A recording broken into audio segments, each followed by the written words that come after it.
আসসালামু আলাইকুম, this is Abdullah Mamun, founder হেরাডা। আজকে আমি চমৎকার টপিক নিয়ে কথা বলবো। সেটা হচ্ছে যে ইমানের সমস্যা, আমাদের ইমানের সমস্যা এবং এর করণীয় কি। আসলে আমরা যদিও বলি যে আমার ইমান ঠিক আছে, আমি নামাজ না পড়লে কি হবে, আমি ভালো কাজ না করলে কি হবে, আমার ইমান ঠিক আছে। আসলেই আমরা তো আল্লাহকে দেখি নাই, তাই বলে বিশ্বাস করি না অনেকেই। তাই বলে আমি আমল করি না, আমি ফেরেশতাদেরকে দেখি না, তাই বলে বিশ্বাস করি না, তাই বলে আমি আমলও করি না। আমি নবী রাসূলদেরকে দেখি নাই, তাই বলে বিশ্বাস করি না, তাই আমল করি না। আমি জান্নাত জাহান্নাম দেখি নাই, তাই বলে আমল করি না, বিশ্বাস করি না। এরকম ইমানের 7টি মৌলিক বিষয়ের ভেতরে 6টি আমরা দেখি না, তাই বলে বিশ্বাস করি না। আসলেই বাস্তব কাজে কর্মের দ্বারাই এটা কিন্তু প্রমাণিত হয়ে যায়।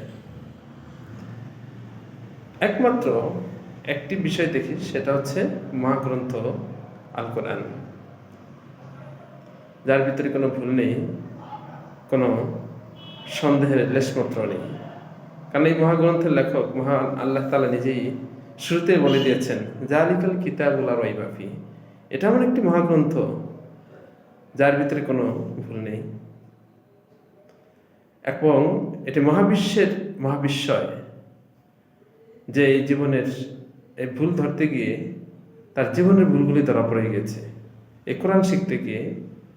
সুতরাং কোরআন যদি বুঝতে পারি এবং ভালো করে অনুধাবন করতে পারি, তাহলে অন্তর্চক্ষু হয়ে যাবে।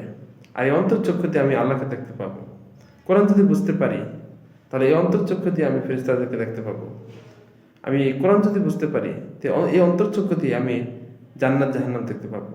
কোরআন যদি বুঝতে পারি, অন্তর্চক্ষু দিয়ে আমি পরকালকে দেখতে পাবো।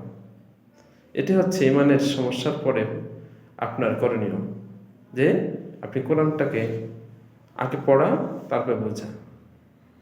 সুতরাং মাহে রমজান মাস চলছে, কোরআন পড়ুন, কোরআন বুঝুন, কোরআনের আলোকে জীবন করুন।